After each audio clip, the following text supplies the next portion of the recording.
Amazing evening, Nigeria. Thank you so much for joining us and welcome to Updated Precious. Another beautiful day to bring on an update of things really happen for inside Nigeria. My name is Precious Inyi, and a very, very lovely day to bring on a matter they would share for Nigeria. Unfortunately, the story is the one we hear. Now, very sad news. And I'm not going to fit let our gallant soldiers them. They suffer the kind things what did they suffer, make a for fit talk say, and no go fit carry the news we consign them. And I want to make me use that headline across as it be say most, in fact, this time around, major mainstream media them also carry them, and it's very shocking and surprising. Say they follow carry this story, but make I just begin look at one at a time, one by follow. All right, welcome to the show.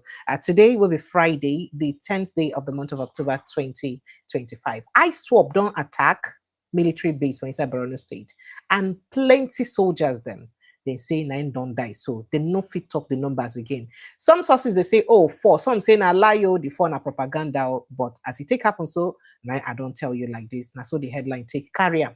I don't carry and give you the money. In fact, for another development, gunmen don't storm Kwara community, kill 3 residents. Villagers don't run from their houses as I talk to you so for inside Kwara State. That's another incident again will happen. And because the Nigerian lives stay involved, and you don't know which person life could be next, now we make I bring this matter them for front, make we take a look at them one by follow. Before we continue, in fact, make I just continue. Now, Shawari don't sit down meet Good Luck Jonathan to use press for the release of Nnamdi Kanu. As he meet Good Luck Jonathan say he go meet Tinubu over the release of Nnamdi Kanu. We go see as that matter will take go as it take be. So now some talking about Nnamdi Kanu here, some people don't attack Atiku Abubakar. Say it is very shocking and surprising, quite surprising and opportunistic. Say Atiku they support planned protests. Now waiting presidency don't talk. Say it is very surprising and quite opportunistic. Say Atiku they support the planned protest to use free Nnamdi Kanu. Who talk this one this time around? Na Bayo or Nanuga, and then they talk this one. But we can move away from that to other issues. By the way, talking about accountability and governance. The people of Ebonyi State don't carry a no go gree enter inside street. Say we no go gree, we no go gree. Why it be say Rufai Hussaini, a journalist, go talk to our brother Umar here anyhow. Our 2-time governor of this state, it was a serious protest, and I go bring up conscience. I'm gonna say, and still talking about Nnamdi Kanu arrest. Some Southeast leaders they say that they publicly support Nnamdi Kanu, but privately they tell Tinubu say no release them, no release them because of waiting, because of fear of their political future.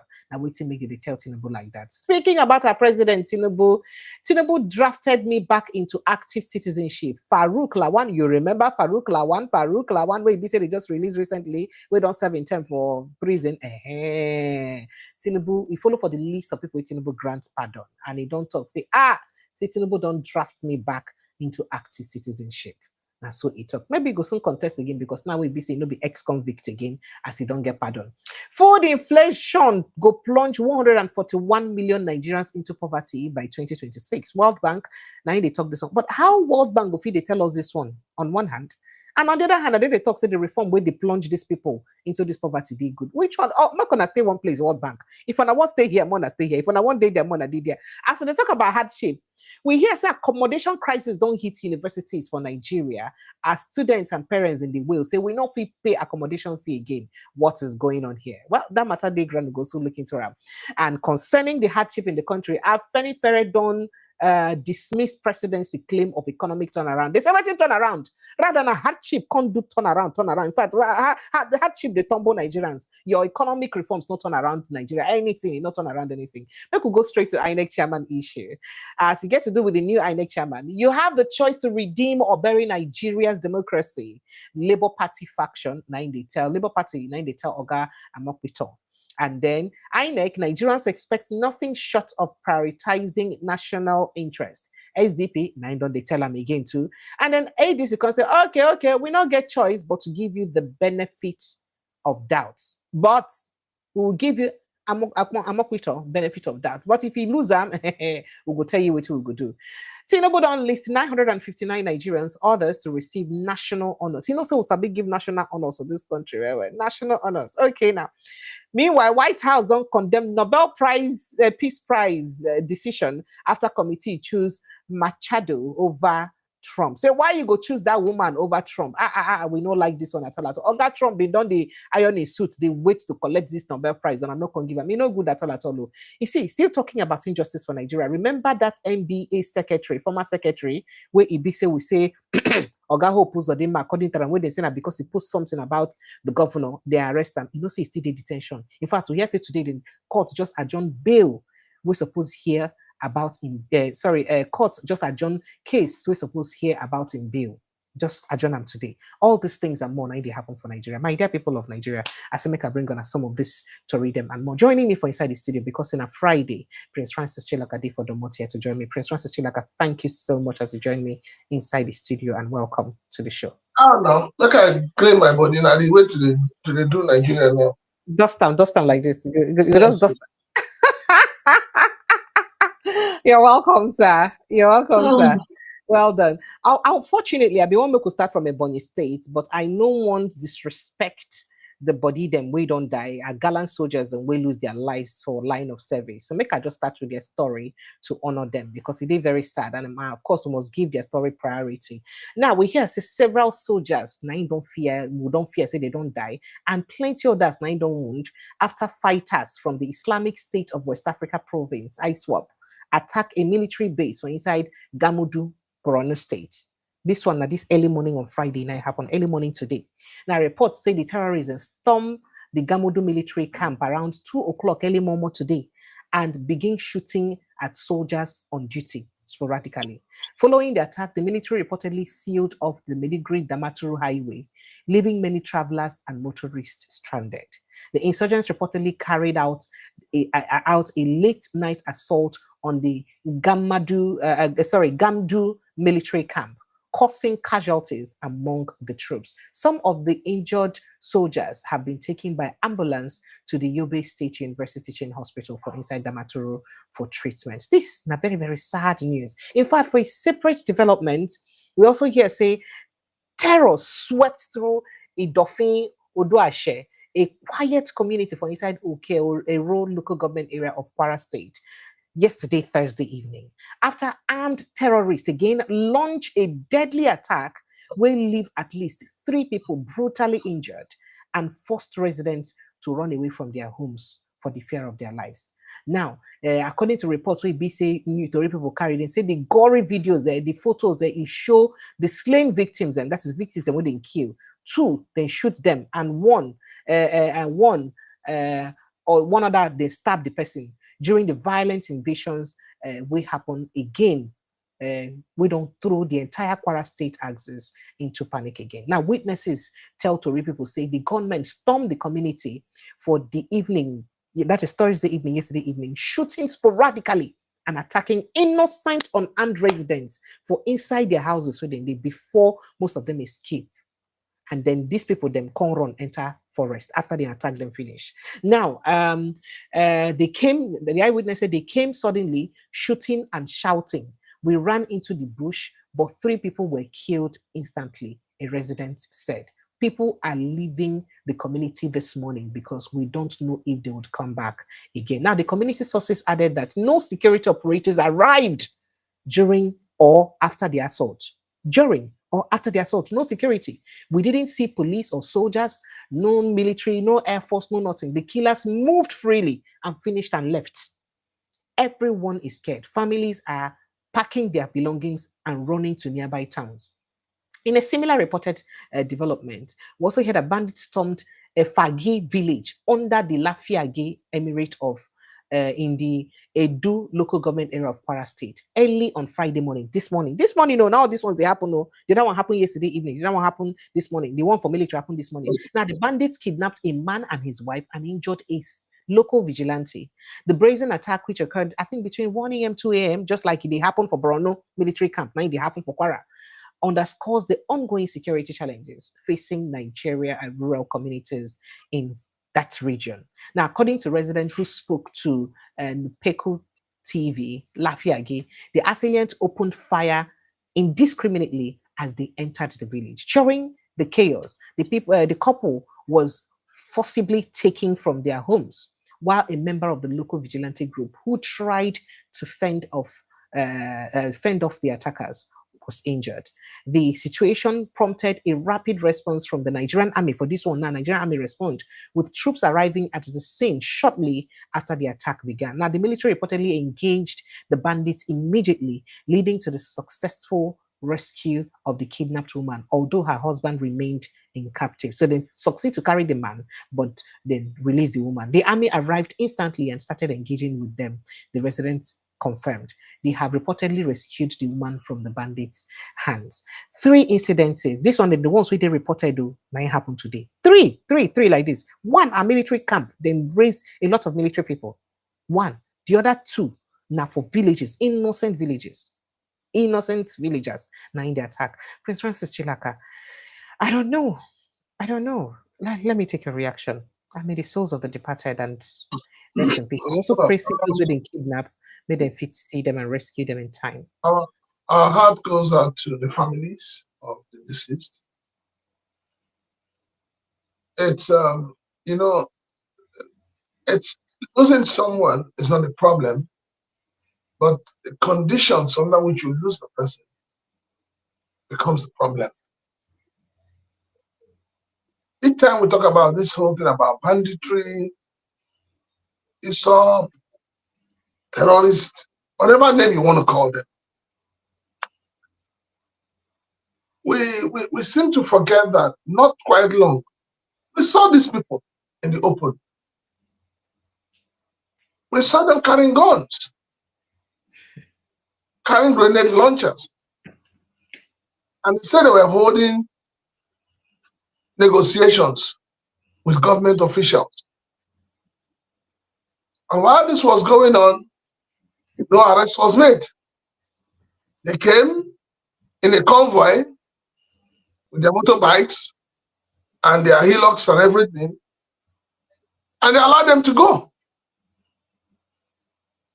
Tell me, which country in the world would do such nonsense? Government officials, whether they like it or not, by their actions and inactions, are aiding and abetting banditry, terrorism in Nigeria. And they must take responsibility. I saw some senators crying on the floor of the Senate. Was it yesterday or the day before yesterday? Where one of them was emphatically shouting, "We don't want your roads. We don't want your house. All we want is to be safe." Now the chicken has come home to roost. And so nobody is spared. Nigeria today is sitting on a keg of gunpowder. It is not Uhuru yet. It is no longer the hide and seek. Now they are becoming more confrontational. Do you know what happens when bandits overrun your military camps? When that happens, and they are not repelled, they take over the military camps and they use it as a launch pad. Do you know the amount of ammunition in that military camp? So you can imagine if they lay their hands on such ammunition. Obviously, it is the ammunition they're going for. They're not going for any other thing. So they are trying as much as possible to decimate the Nigerian army, to instill fears in them, so that they don't attack, they don't do anything. And that's why we have said severally that the states that are, very volatile, the states that are high with terrorism activities and all of that, why has government, in its wisdom, not declared a state of emergency? So it is now obvious that the declaration of state of emergency in Rivers State was highly politicized. And it was done because government was just trying to protect her source of revenue, which is the oil well. So if you have oil well in your state, and you have this kind of banditry attack and all of that, the government will take a decisive action. But unfortunately, what is there in the north? Other than minerals. And then that minerals, the mining of minerals in Nigeria today is more of illegal and a very, very cruel form of mining. We're not doing, mechanized, systemized mining in Nigeria. And so the government itself is not benefiting from the mining sector. So it is these hoodlums, these bandits, with their political leaders behind them and their local chiefs supporting them, and what's doing all the mining. So when they see an opportunity, an area that they see very fertile to mine, they must chase everybody away. So for me, the government has not shown the will that it wants to stop this whole thing. Maybe it is deliberate. Or maybe on the other hand, the government is clueless or tired of what to do. But the truth is that we need to apply, we need to throw away this carrot and stick approach and apply serious, confrontation back to back to resolve this matter. Or else one day you just wake up from sleep and you find out that the whole country has been run over. It won't happen if care is not taken. Where is safe in this country?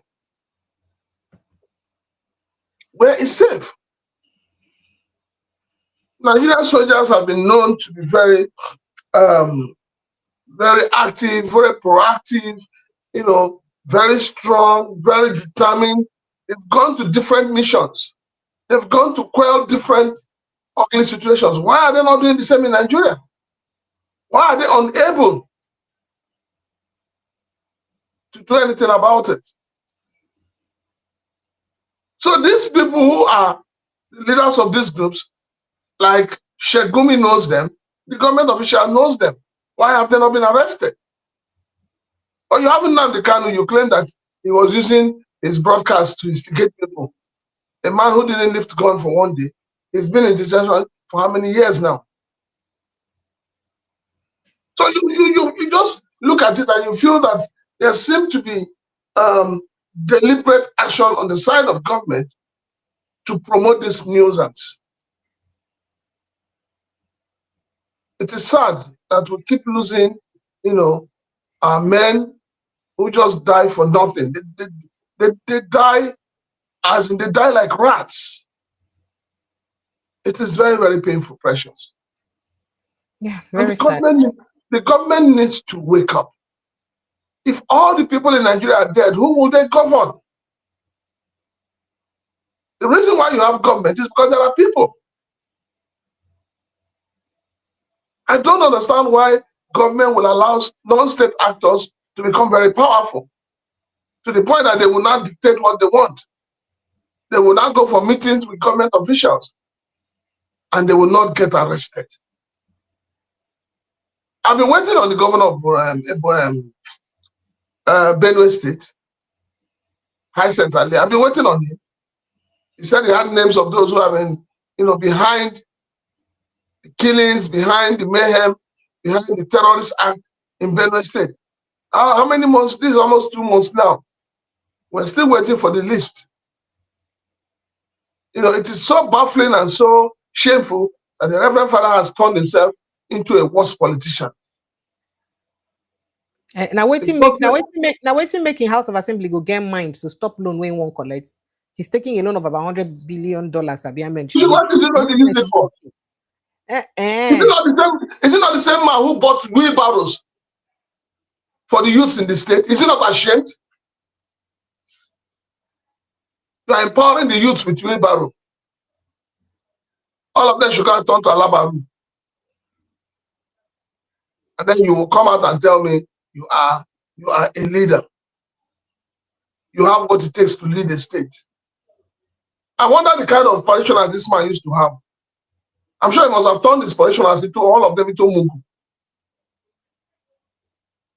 It is people like him, people like the other ones who come about, who can no longer stand and speak truth to power.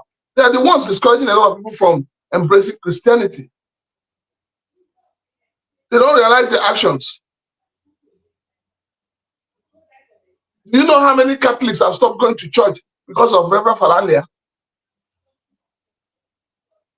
Do you know how many Pentecostals have stopped going to church because of the likes of Tunde Bakari. And every Sunday, this man will mount the pulpit and they'll be spilling, carrying the Bible, deceiving themselves. They think they're deceiving Nigerians. The insecurity we have today was not as worse as the one we had during Jonathan, that all of them came out wearing their cassocks and wearing their suits and all of that. Organizing 1 million march, 10 million march, protest. But today they cannot do that.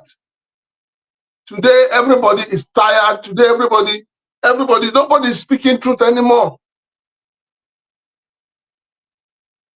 The level of insecurity in the land is really, really disturbing. It is disturbing, and government needs to do something about it. They need to. We can't have a country where people are just killed, with impunity, reckless abandon. The citizens that you are sworn to defend and protect, they are being killed like goats, and you're not doing anything about it. All right, sir. All right. So speaking about some of these killings, Sesha already talked, say the best thing to use, injustice for Nigeria, she already talked, say, make everybody join them, all Igbo leaders then join them, make them do a march to Aso Rock to use press home the demand, or National Assembly to press home the demand of the release of Nnamdi Kanu, because if you look at it, that he's been fairly and unjustly treated. In fact, she already says that the only reason why he's still in detention is because he's an Igbo man. Say, any other person go do something, get away with them, but Igbo people do something, they didn't get away with them. And then he challenged Igbo leaders to join him. And Atiku Abubakar offered to join him. In fact, today he go see President Goodluck Jonathan. He talks, if President Goodluck Jonathan don't agree, say he go see President Tinubu over Nnamdi Kanu matter. However, that he will not make a public statement or take a stand on the matter, but say he go see President Tinubu and speak to him on how the matter will take end. And then lots of people also, they expect Peter Obi to also take a stand and join the protest. While people they talk, say, oh, Shore is doing this deliberately to bring down Peter Obi, so that when he doesn't join, it will not look like, oh, you see him on our Gabon and the follow no get liver to lead protest because he has never led any protest. While others they talk, say no, he's fighting a just cause.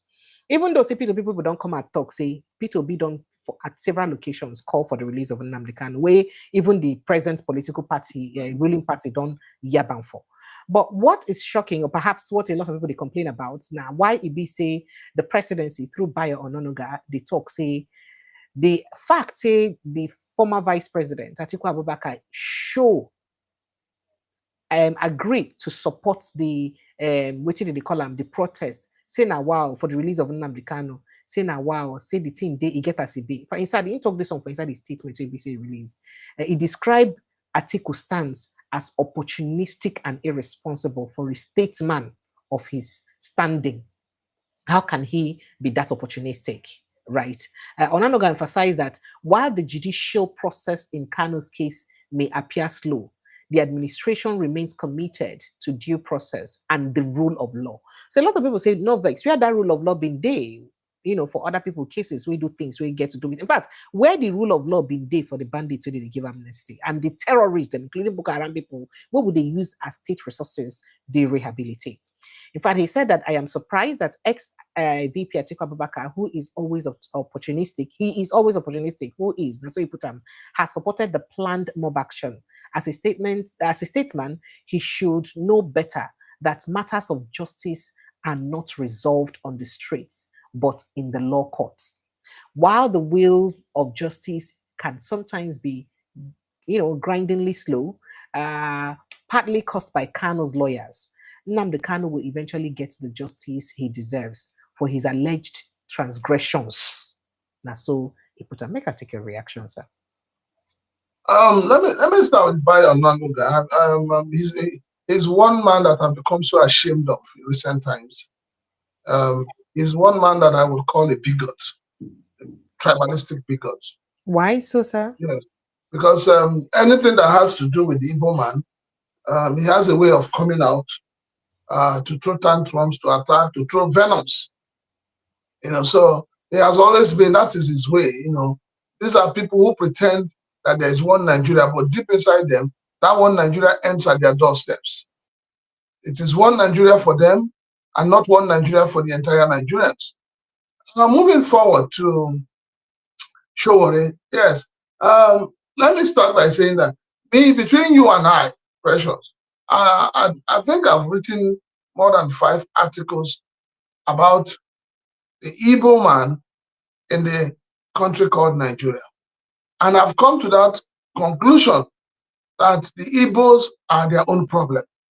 Those who claim to be leaders, those who have ascribed leadership to themselves, those who come out to tell you we're leading Ohanese, they are the problem of Igbo race.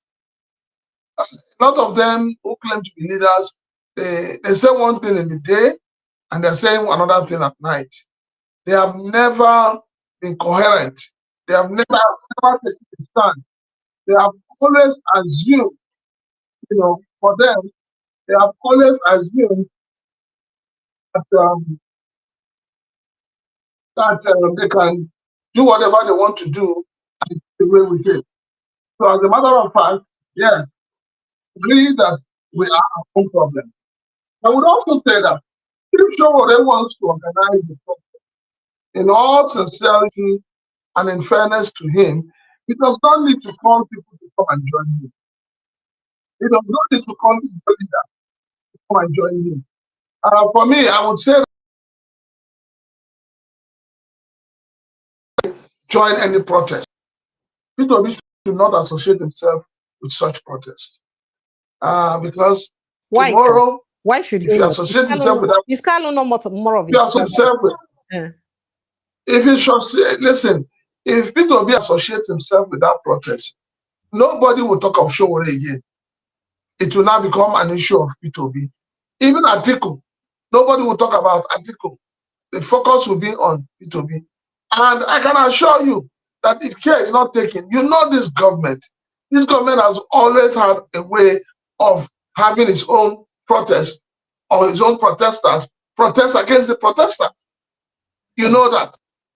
And so if the thing becomes, turns out to become a violent one, would you think they will go for first? It's Peter Obi. And then before you know it, they will not say, oh, Peter Obi is leading a revolution. And they want to lock him up. Showore has done a lot of things that he should be behind bars. Who has arrested him? Nobody. So if he wants to protest for the release of Peter Obi, it's a good one. I mean, let him go ahead. Those who want to come out and join him, they are free to join him. But I would say this, Peter Obi should not be part of that protest.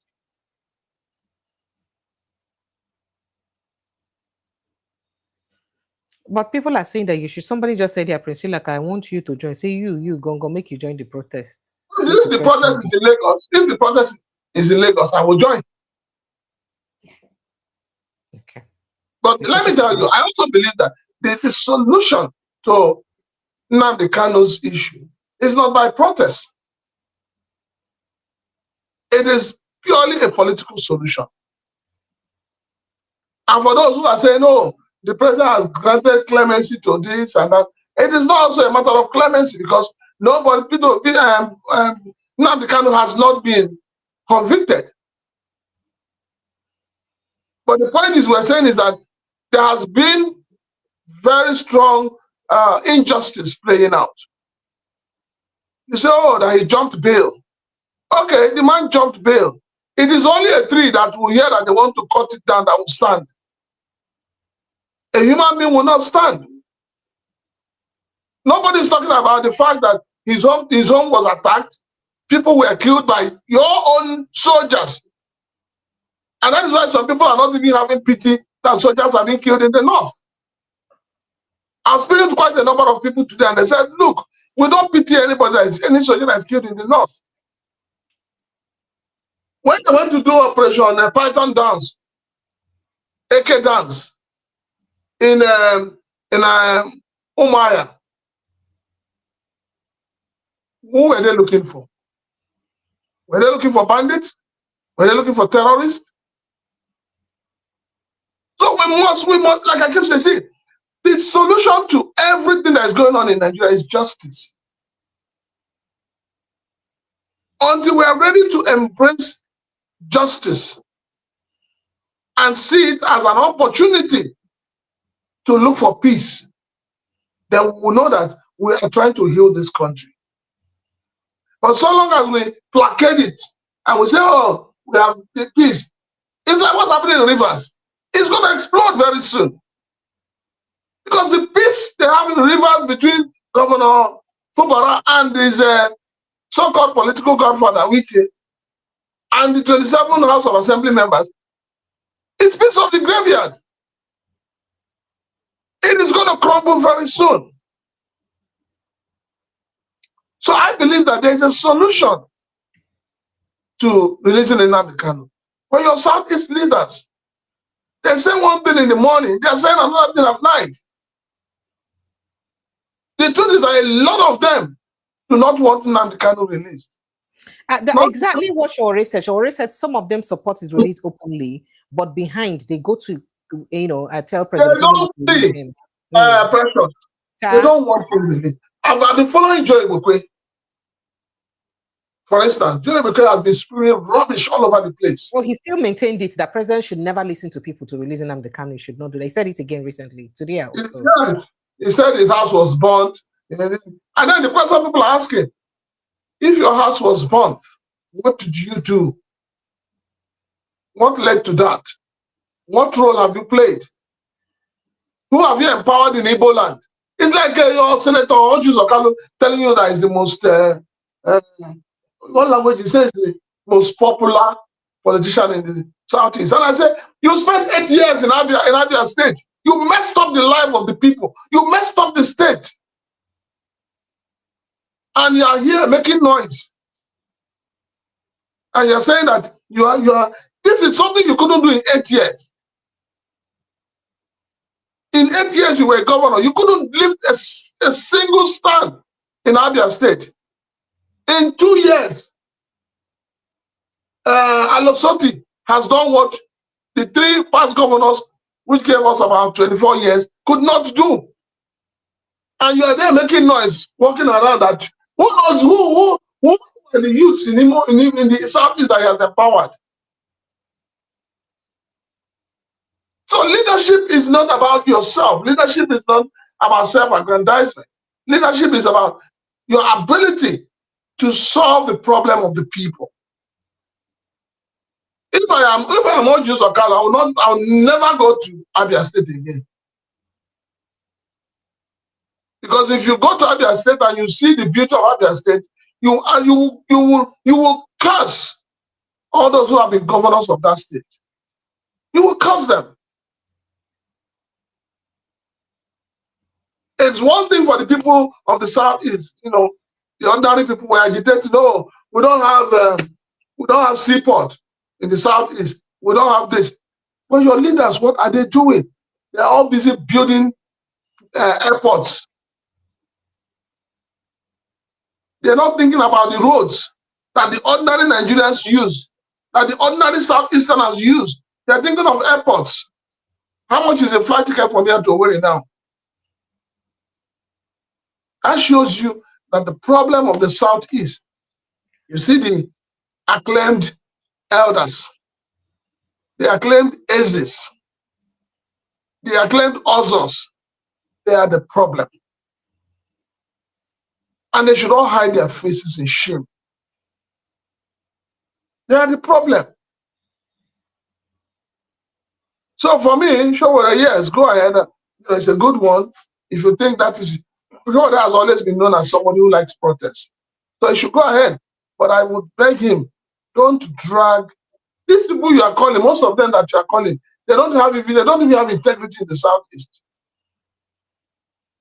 If not for the way they have foisted poverty on the people, some of them cannot even stand and have 2 people stand with them. And that's the gospel truth. It's just that Nigerians are so, they are so hungry that 1,000 means a lot to them. All right, sir. So I want us to move very quickly because we have other issues to attend to. So let's move very quickly so that, I mean, we started very late so that we can run along quick. I don't know if you remember Farouk Lawan, right? Now, he was one of our House of Representative members, Farouk Lawan. He has appreciated President Bola Ahmed Tinubu for the presidential pardon bestowed upon him, saying the gesture drafted him back to active citizenship. He said, "My family and I, along with my friends and associates in Kano State and across Nigeria, are indescribably grateful to President Bola Ahmed Tinubu." Now, President Tinubu been granted a lot of people pardon recently, and if we look for those who will be said and grant pardon, including people who grant the pardon posthumously, that is including the Kensarawiwas, Ugoni 9s and 4, and all that. But him be one of the beneficiaries, and he don't come out publicly to come thank the president. I don't know if you want to comment on that, or we should just move on very quickly, sir. I mean, it's for him to thank the president is the right thing, but then we should, you see, this is also setting a wrong precedent. What he has done now, especially with those who have been pinpointed to have embezzled funds in this country, you grant their clemency. In other words, you're creating room for others to do the same. So we don't have punishment for crimes in this country. Remember that it was as a result of a bribe allegation. Exactly, that's what I'm saying. Exactly. So you don't have punishment is not for the ordinary. It's not for the high and mighty. Punishment is not for the political class. And that is why when Senator Ekweremadu was thrown behind bars in the UK, Nigerians jubilated. Because they know if it was in Nigeria, nothing would have happened. We've had instances of former governors who were, freed of charges here, or they were jailed in abroad. So it shows you that your judicial system is such that it's not trustworthy. You can't trust it. And when you have a judicial system like this, you would never expect foreigners to come and invest in your country, because they'll be worried. So yes, it's good for him to thank Mr. President, but I think he should also go and hide his face somewhere and not start parading himself. Okay.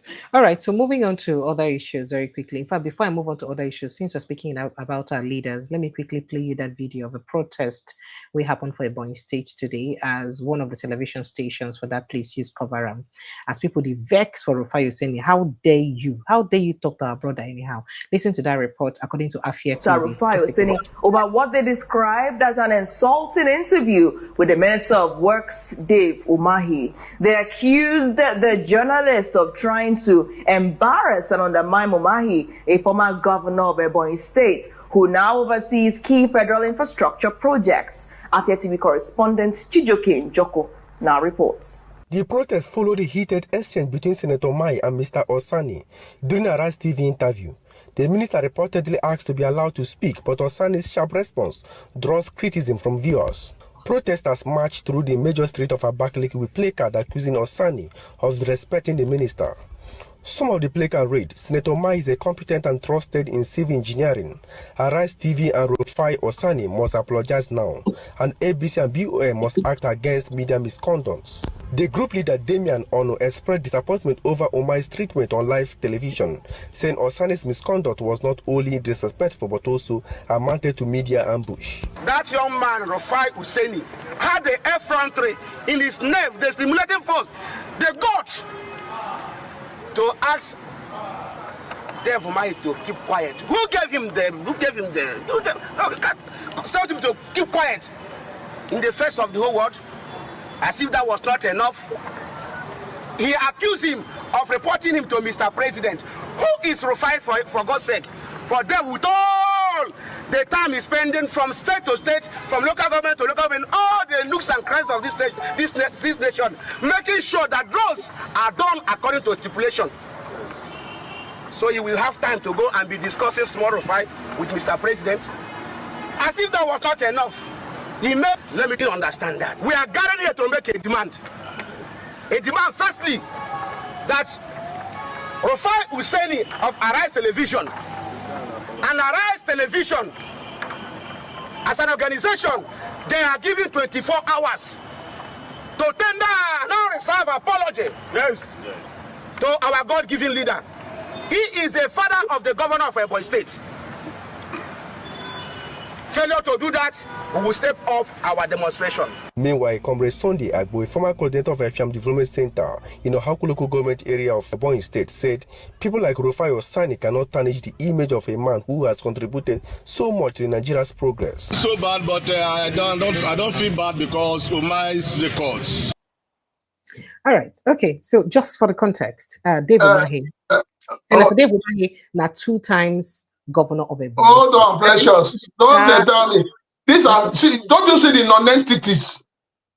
Don't you see the non-entities, the idiots that gathered, the foolish people that are gathering to do a protest? Why would this country move forward? How do you expect Nigeria to move forward when we now have charlatans who will now question you for questioning somebody that is in government to be accountable? Is that not the height of irresponsibility?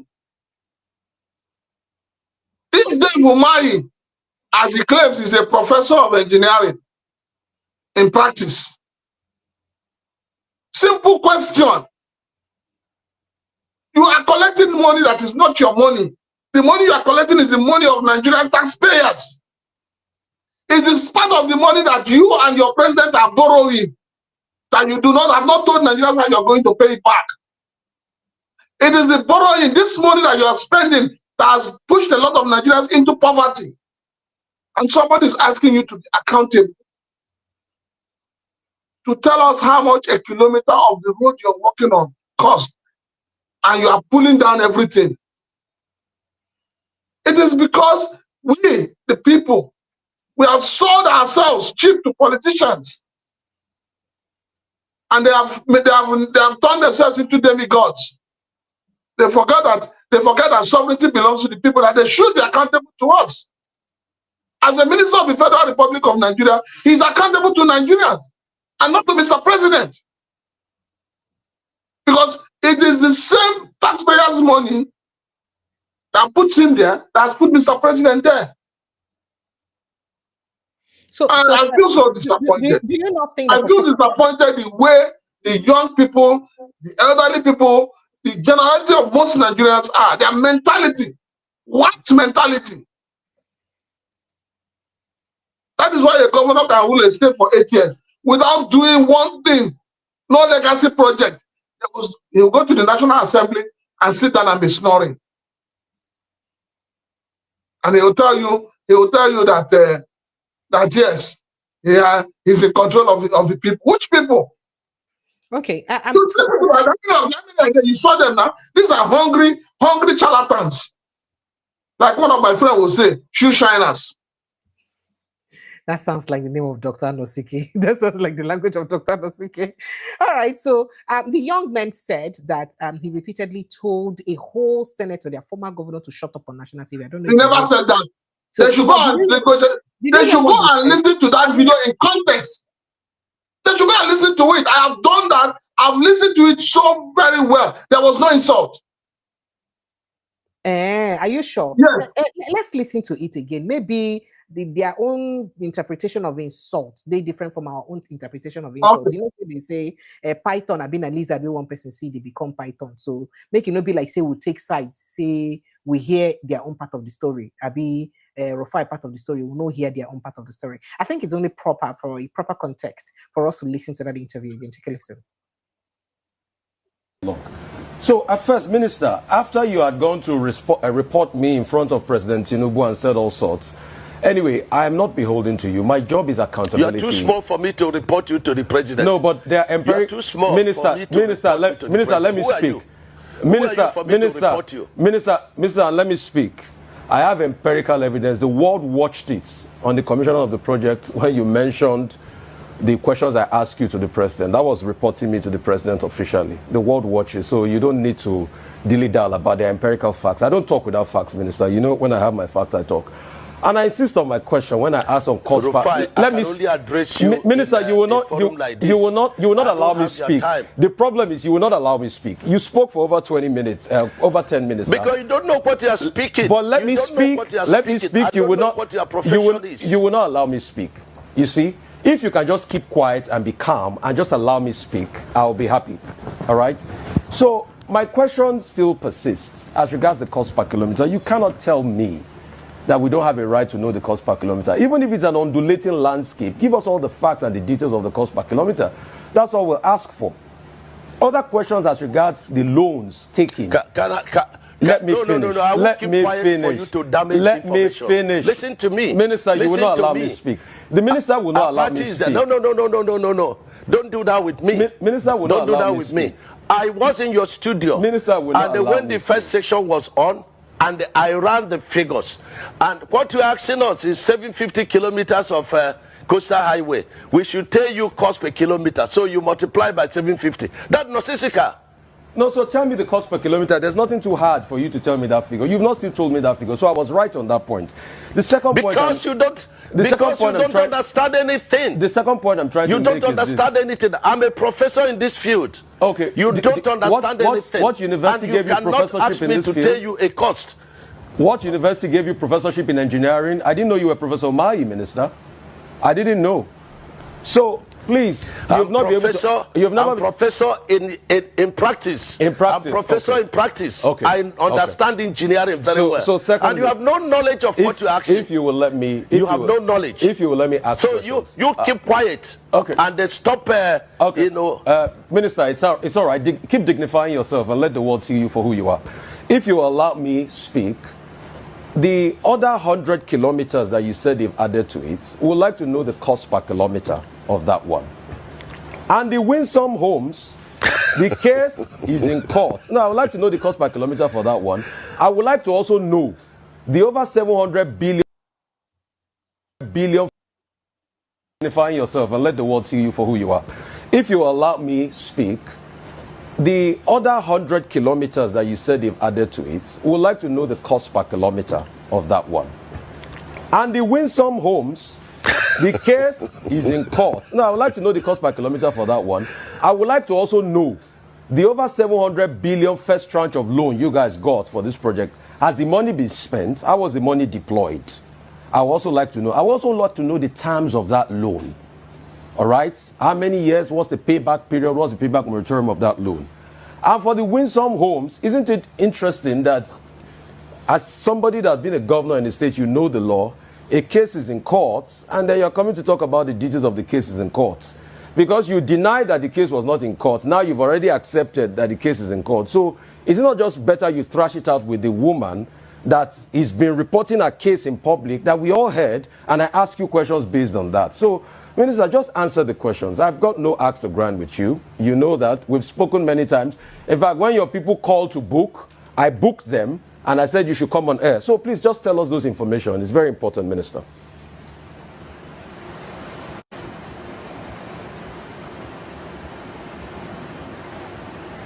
All right, so let me quickly stop it there so that we can go ahead. So I'm just to put them into context so that you see why the Ebonyi State people they talk, say insult their. Where the insult now? You point out the insult. The insult. It's the insult I'm looking for, and nothing else. Where is the insult? Because you see, the whole thing is because we look at our leaders and we think that they are gods. They cannot be questioned. They cannot be harassed. No. We have a right to ask them questions. You saw when your senators wanted to suspend Natasha, when they were supposed to use two-third vote, they said voice vote. And people came out and, said, they pointed fingers at the Senate president. That you're misleading the senators. And then somebody will come out and say that the senator has been insulted. No, you have created grounds for that. You can't be building a project and you do not know the value of one unit. If you don't know the value of one unit, then what are you spending? What are you paying for? Precious, what are you paying for? Even you as you are now, why would you go and be paying for something that you do not know the cost for one unit? Somebody tells you a dozen of egg is 10,000. And you're asking the person, madam, a dozen of egg, a crate of egg is not 30 pieces. And you're asking the person, how much is one piece? And the person telling you that you have no right to know. Will you pay that person that money? So for me, there is nothing Rufai said as an insult. All he's doing is, it is the job of a journalist to find what the politician has hidden. You know that. All right, sir. All right, so let's get back to the reality of Nigerians. From bringing out a report healing the reforms, economic reforms of President Bola Ahmed Tinubu, way World Bank do this week, to another report where he the contact say, okay, even though say that reforms they good, but unfortunately that reform failed to bring down the poverty level for Nigeria because more Nigerians don't enter inside poverty now. From 81 million plus, we've been done 80 something million, we'll be there into poverty. They don't reach 139 million now, way they below poverty line. So that means the reforms don't push more Nigerians into poverty. Right now, they tell us, say, hey, it be like say not be only that one, because as they look now, it be like say something way was past poverty now go happen again because hunger go day high for inside Nigeria. According to them, they say food inflation don't plunge or go plunge 141 million Nigerians into more poverty, especially food poverty by 2026. This according to another report by World Bank. I don't want to give details of that report, but of course we know at the issue of World Bank. People like Sheikh Husani don't abuse World Bank, say they be doomsayers for Nigeria. Now then put us on the problem we would do for our economy right now. But before you react, let me know, because all this one, they come on the heels of the fact, say President Bola Ahmed Tinubu, the hailing economic policies, say it don't turn around the future of Nigeria. So even people like Afinfere in own Yoruba social cultural organization tell us, no, excuse me, sir. You not turn around any virtue. As a matter of fact, now a misfortune now tumble more. Now you do. Because as we speak right now, sir, let me quickly just add this. As we speak right now, we hear that accommodation problem is now problem in Nigerian universities as students and their parents are currently facing accommodation crisis. Why? Because of the high cost. People no fit afford them, and then the deplorable state of most of the accommodation for the schools. And all this now part of within hard economy bring it. Make a little react to it. You know, there's a saying in Igbo land that if you are not where a corpse was buried, you will dig it up from the leg. That is what is happening. The World Bank, they rely on some of the doctored documents pushed out by National Bureau of Statistics. And then they also rely on those who are running propaganda for the government. But when they see the reality of what is on ground and they put it out there, government will come after them. Government will deny them. When they were giving loan to Nigeria, when they were supporting subsidy is gone, when they were saying let the dollar become free fall, they didn't know what they were doing. The truth of the matter is that anybody that has followed Nigeria in the last 10 years will know that Nigeria is going down. And for President Bola Tinubu to be beating his chest and dancing makosa all over the place and praising himself, he's really like a typical lizard. When the lizard falls, he look left, look right. Nobody's looking. Ginger. What do you expect from the presidency? After all, Pastor Tunde Bakari came out the other day and was praising the administration. And after praising it, he expects his church members that are dying of hunger, dying of poverty, that are unemployed, he expects them to pay tithe and pay offering. When you as a church, you go and buy, what do you call it? A warehouse that was formerly a warehouse that should be put into that business of warehousing that will create employment. You buy it and turn it into a church and you'll be praying for employment. Where is the employment coming from? So as far as I'm concerned, whatever the World Bank is saying, they're neither here nor there. The truth of the matter is that there is hunger in the land, there is poverty in the land. They're talking about rents and availability of hostels for students. How about the ones their parents are living in? Are the landlords sparing them? You need to go to the police stations every day and see how landlords and tenants are dragging themselves over rent. House you have built about 10, 20 years ago, you wake up from sleep, you say, hey, things are tough, things are hard. You carry all your problem and put on the building and put it on the tenants. It is the situation we have found ourselves in. So anybody that is saying that, the policies of this government is adding value to Nigerian lives, that person needs a mental health check. Because a lot of people today are being pushed down the poverty line, which we all know.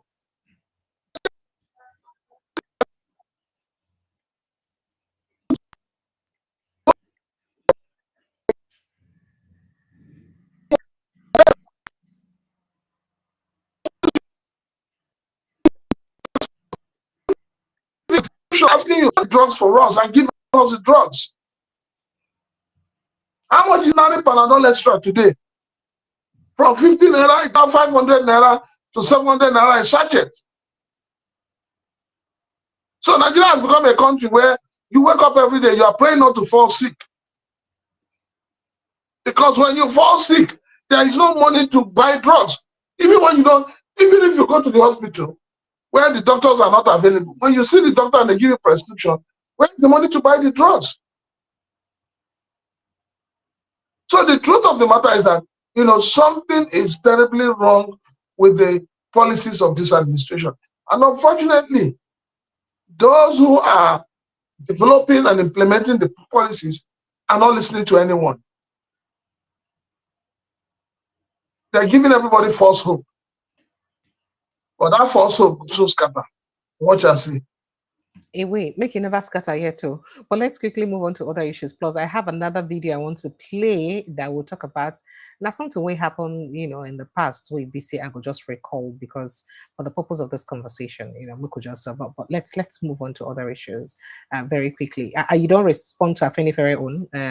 Afinfere is saying that you see, each time Afinfere speaks, I ask myself, where is the charlatans who call themselves Ohanes people?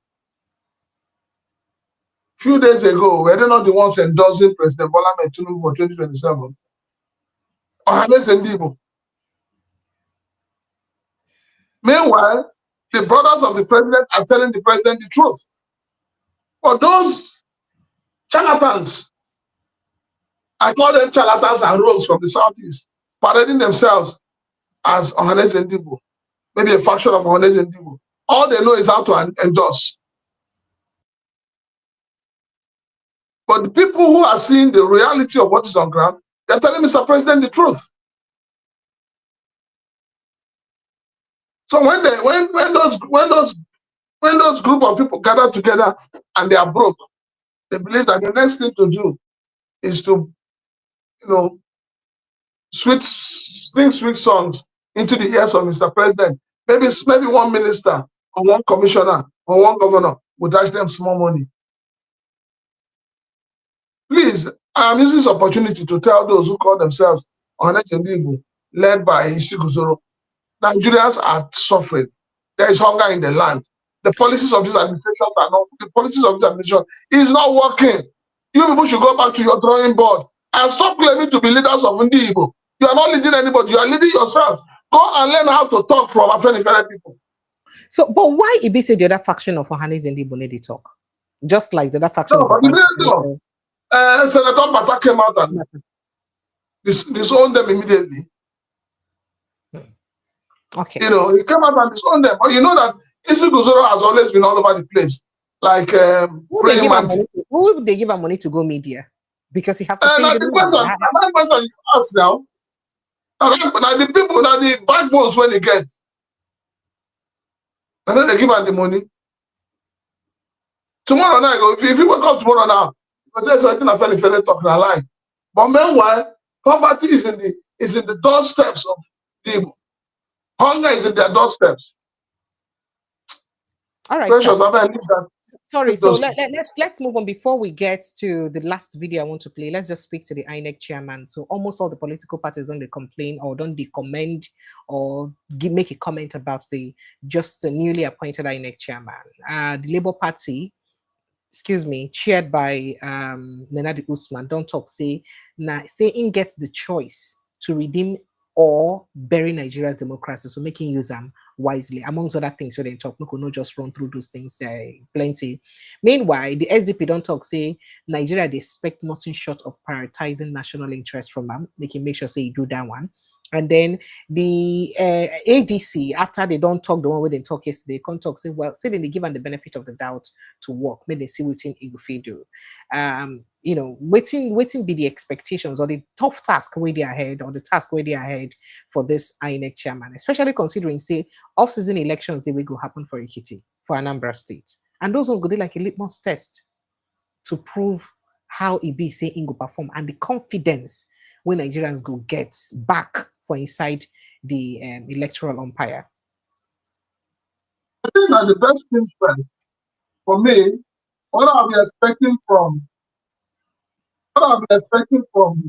the new INEC chairman is for him to have the courage to tell Nigerians the glitch that happened in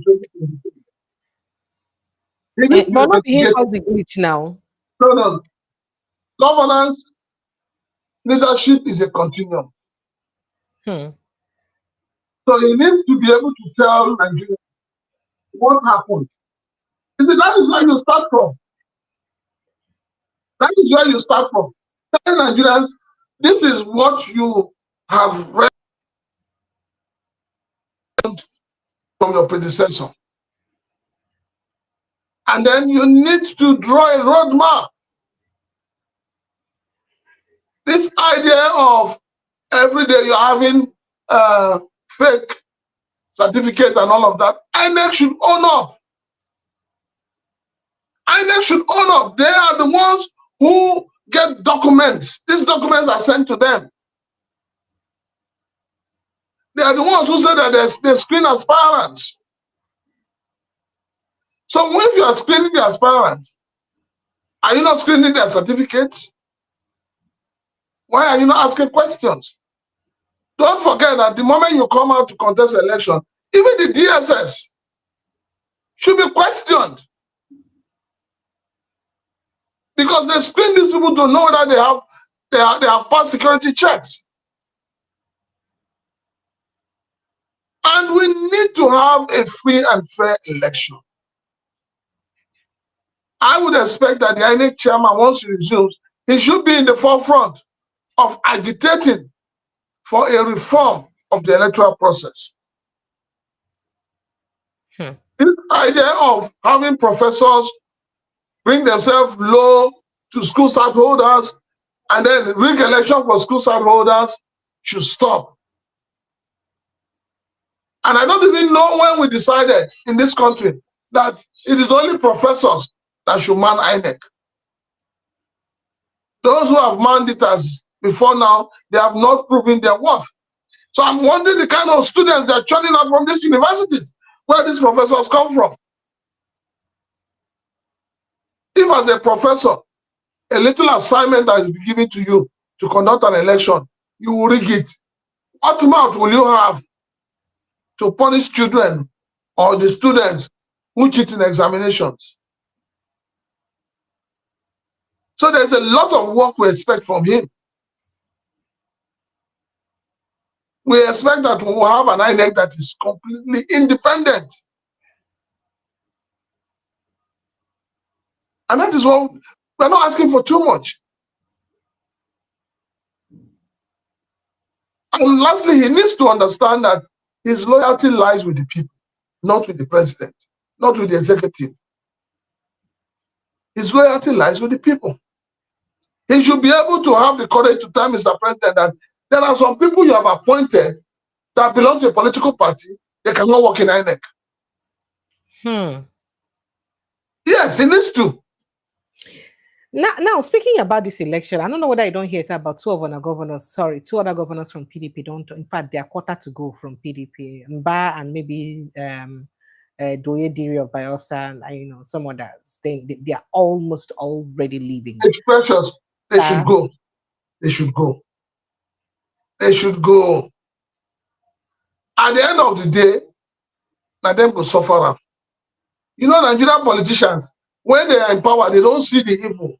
It is when they come out of power and they test a little bit of starvation, a little bit of poverty, they will start singing like canary.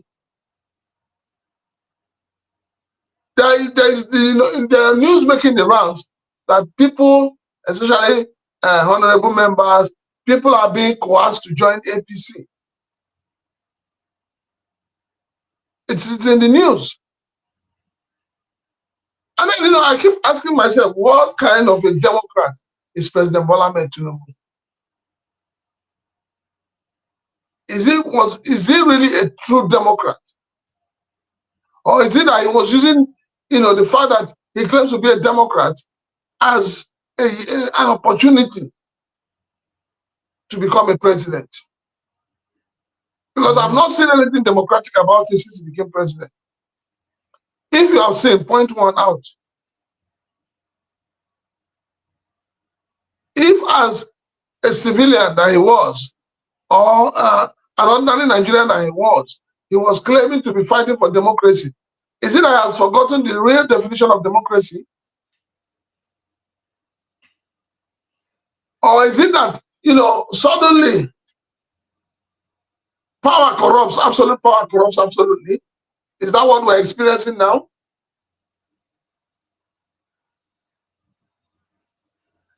All right, sir. Okay.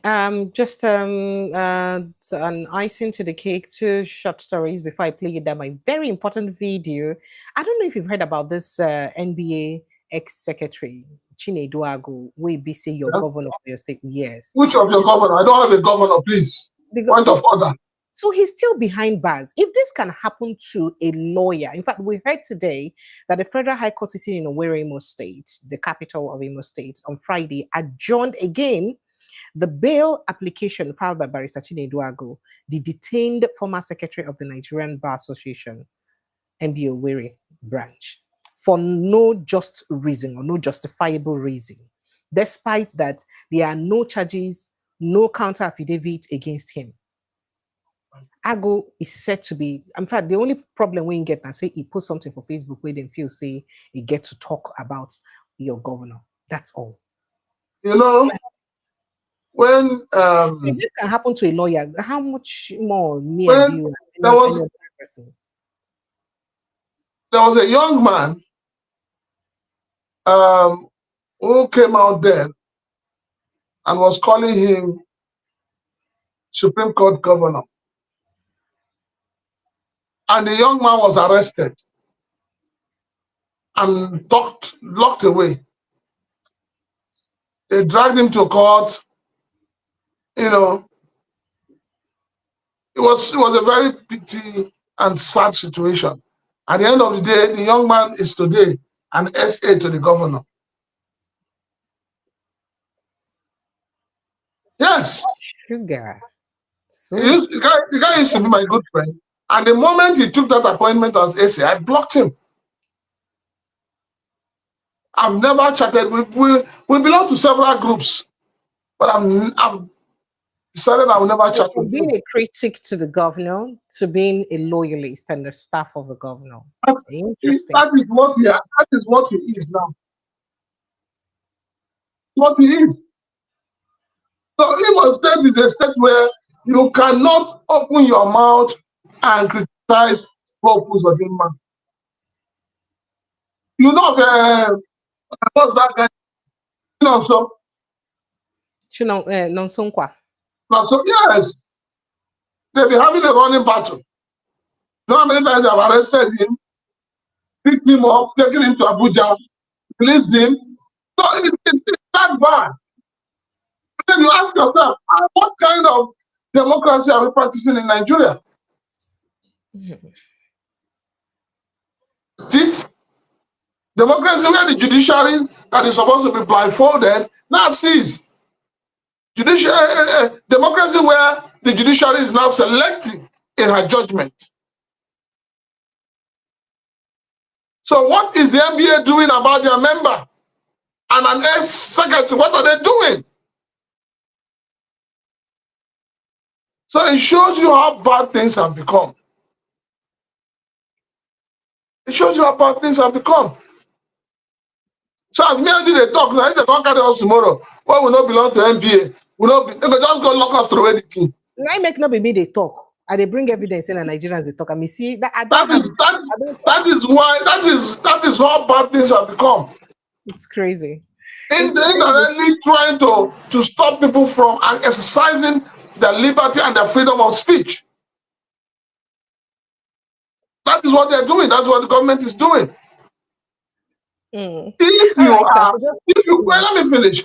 If you are people-oriented government, if you are doing what the people want, if you are considering the feelings of the people, I am telling you as a leader, you have nothing to fear. But it is only when you don't know what you're doing, when you are, as a leader, you are bereft of ideas. Any dog way waka pass, you go back, you go shout. That is where we are today in Nigeria. All right, sir. So just before my video, one more. I mean, almost 1,000 Nigerians will receive national honors for their good work when they don't contribute to the. Are you surprised that my name not there? What's yes, I am entitled to the honor. I'm a Nigerian. I've been contributing my quota. Now. Because I'm not a politician, I've been contributing my quota. Now, you know, so now the council, the National Council, approve which council? The council do they go out to sample opinion of the Nigerian people? What is do they do that? I beg President Tinubu, I am qualified to be given an award. For the it's as simple as in Nigeria. All right, so before we go, I just make I quickly just play this video. So I mean, we woke up to the streets of social media to Charlie Boy, aka Area Father, posting a video earlier today about waiting and say they happen for Nigeria. And people were like, okay, where you go bring this song from again? So he said, if you think Mr. Peter Obi is a weak man, think again, because the man is fearless. It takes a man without any stain to be this bold and direct. Now, he was speaking or reacting to people waiting, say Peter Obi too fear, and waiting making no one join Shawore to protest. Now, waiting make he compose a video. He say the gloves are off, no more gentlemanness politics. And so he can't talk. Then when he composed this video, and this video now one of those videos where he say it don't hard for politicians or for Nigerian politicians to really, it is shocking for a lot of people with the kind of things so ABCP to be talk about the president and the fact that he could have the mind or gods, as people said, to question the president in this direction. Let's take a listen to it. And abroad in different parts of the world I've traveled recently. To the outsiders, the entire Chicago University matter, as well as Chief Bola Ahmed Tinubu's many other lingering identity question marks, have further worsened Nigerian less than glorious image internationally. Uninformed outsiders now see every Nigerian as a fraudster, certificate forger, or identity thief. The controversy is unnecessary, just as the implicit global embarrassment could have been avoided. In my opinion, Chief Bola Ahmed Tinubu should have saved the nation and himself this protracted embarrassment and undue anxiety. Even in this late in the day, however, Chief Ahmed Bola Tinubu still owes the nation and the world a simple debt of obligation only he can discharge. I therefore respectfully and humbly call on him to immediately and personally mount the rostrum of his present high office to perform a simple task once and for all time. He should reintroduce himself to the nation he governs and to the world for avoidance of further doubt. He should let the world know his name, his nationality, his place of birth, his parentage, the primary and secondary school he attended with dates, as well as the actual universities he attended and certificates obtained. He should indicate clearly where and when he did his national youth service. In addition, if at any time he has had a change of name, he should state so clearly and circumstance that his name itself is no crime. This is a simple task that will take only a few minutes. It requires no affidavit, prolonged court process, spokesperson, agents or surrogates. The task is one that only Chief Bola Tinubu himself, through a direct personal statement, can perform. He must perform this task urgently in order to lay to rest, once and for the last time, the many lingering doubts and valid speculation about his true identity. A leader cannot outsource a clear, unambiguous personal statement about his identity to political surrogates, official spokespeople, lawyers, or any other person, no matter how highly placed. A matter of personal identity of a leader is too sensitive and central to the function of the office he currently occupies to be trifled with, outsourced, or disguised under the cloak of officialdom. It is about integrity, morality, values, and the rule of law that defines the character of a nation and its people. In his present capacity as a leader of a nation of over 200 million Nigerians, his true identity is a matter of grave national and international interest. The people deserve to know with certainty the true identity of their leader, and this overrides whatever rights he may have to personal privacy.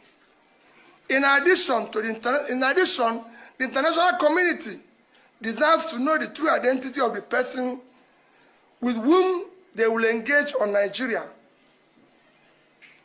Having stood for an election of elevated office of the President of the Federal Republic of Nigeria, Chief Bola Tinubu have implicitly undertaken to cede the rights of private citizens in favor of life of open disclosure of his true identity and other circumstances that might be of public interest. His personal integrity demands no less. The legitimacy of the office he currently occupies demands that much and even more. Respect for the integrity and esteem of the Nigerian nation within the Committee of Nations makes it even more incumbent and compulsory. It is time to do the right thing. Long live the Federal Republic of Nigeria. Thank you. All right, so Prince Francis Chilaka, you don't hear that. And this World Press Conference, I think it was held after the election, that period where all this matter, they happen and when they hold the press conference. So now waiting Charlie Boy to make a remind Nigerians again, if they think, say, Peter Obi the fear. But make I also remind Charlie Boy, say make him go, I think, is it last Sunday or 2 Sundays ago, when Pastor Tunde Bakari came out and told Nigerians that the question of his identity, the question of his parents, the question of his grandparents, the question of the school he attended, all of that is immaterial, that people should let it go. So Charlie Boy, and only God then go fit come out for power. Yes. So Charlie Boy, I think Tunde Bakari has answered that question. You know, like Peter Obi said, is the question, the crisis identity in terms of his identity, his background, his school has been outsourced to Tunde Bakari, and Tunde Bakari has provided the answer. So you know what? Now, a lot of people don't react to this matter. Say, 2 years and down the line, the presidency or the president never see take up this challenge. We see Peter Obi give out for inside this conversation, and the presidency never also deem and fit to also say, okay, you know what? Let's even put all these rumors to rest by giving up Nigerians empirical evidences to show, say, truly waiting in the talk, all these things are just mere speculations about the identity of our president. They've been subtly calm about it and tell you that so what do you think is going on? What does No, this but what mean? is going on is the fact that considering what is Peter Obi talk, say how it will affect the image of Nigerians for the international community. Wait now, Precious. You're asking why they have not responded. But don't forget that the presidency has been busy with his lawyers, making sure that no document is released on him by the US. Are you aware of that? Yes. That's what they've been doing. It's in the public domain. So there must be something that, the president, you're talking about what Peter Obi said. The presidency has not come out to tell us what FBI or which organization in America claims that your president is an asset. That's not part of clearing all of this charade. No. What do you want me to clear? When they call him an active asset, did they tell you what that? Have the presidency rebooked it? Have they refuted it? Have they said anything about it? You did when they were putting this cybercrime law. You don't know what they were planning. Now to ensure that these kind of things don't disturb them. But on a more serious note, jokes apart, Mr. President owes Nigerians a lot of explanation. He owes Nigerians. Because up to today, even though the Supreme Court refused to admit the information regarding Chicago and all of that, but that is something people are sitting by the fence waiting to see what documentations they will submit in 2027 elections. So it's not something you should expect any answer. Nobody will give you that answer. Nobody in government will give you the benefit of providing an answer. Okay, but do you think that perhaps the opposition also need to do enough to also want to query all of this? Because if not somebody else where, they in this situation or we get such allegations, because for all I care, I think they're mere allegations. So if not somebody else will get all this allegation on top of their head, you feel, say, the group of people waiting in power today will just let them sleep and let the person be. You know the thing is that I believe that the opposition, they are doing their best. But you know that Nigeria is a country where winner takes all. And because of that mindset of winner takes all, it becomes difficult for, even if you're in opposition, you need to come to opposition with your hands clean. It's like coming to equity. A lot of those in opposition today, can they beat their chest and say, go and verify? Another wahala be that now. Can they do that? How many of them can beat their chest like Peter Obi and say, go and verify? All right, sir. Okay, let me open the phone lines and let Nigerians know that, of course, the phone lines are open. You can just jump in on the phone lines and get the calls coming in. Kindly make it as brief as possible because the night is already fast spent, so that we go feel release Oga Prince Chilaka. I'm sure he's had a long day, so kindly make it very brief. Phone lines on the open, make you join us. And while they join us, Prince Chilaka, there is this rumor that had it that the reason why Wike did not attend the Council of State meeting now because of, say, him and President Bola Ahmed Tinubu get rift. Say President Tinubu no agree taking own person way be say in the push. Say they push one Lehman, Professor Lehman as the INEC chairman, and President Tinubu no take the person, he taking own person. And plus other things we be say then say President Tinubu and him they take quarrel. So say the thing they vex him. They wait for the nominee, say he states the skip the Council of State meeting because say the protest the vex. Say we can been tell the other former presidents them made they no even come the meeting, and then go be Wiki. In fact, he said quite a lot of things that Wiki returned from UK treatment and sought to remove Fubara, that the Wiki is threatening. In fact, they talk a lot of things. Tinubu ordered Wiki to stop public briefings and asset amendment attempts and all of those issues. But then another second conversation, concerning that matter, and also the conversation around the ADC candidacy. Say ADC don't make up their mind. Say power must go to the north, according to the matter, and say na Amechi go deputize Atiku Abubakar. Make I take a reaction to that if these are true, but I see them as an allegation, by the way. So that's why I didn't take them in my stories. I don't take them. First and foremost, I know we won't talk about Wiki because I did wait for him press briefing. Make him come brief us as per the reason why, say, it's one thing now, we need to hear his voice. So make him come brief us why he not attend the meeting. For me, I don't think Wike cannot, even though Wike is power drunk, I don't think he would want to confront President Bola Ahmed Tinubu. But I've always known deep down that see that marriage, it'd be like where one man go marry, one man will be the man they're strong naturally. You can't go marry wrestler as wife. And I say, how that place go be now? Now war front. I don't know. Now war front now. Because when the man they shout, the woman will come make him understand, say, if I just speak you put for ground, you don't finish. But the truth of the matter is that I've been trying so hard to decode the kind of marriage that Wike and Bola Ahmed Tinubu entered into. Because I know that these are two people who love power, who love authority, and who love showmanship.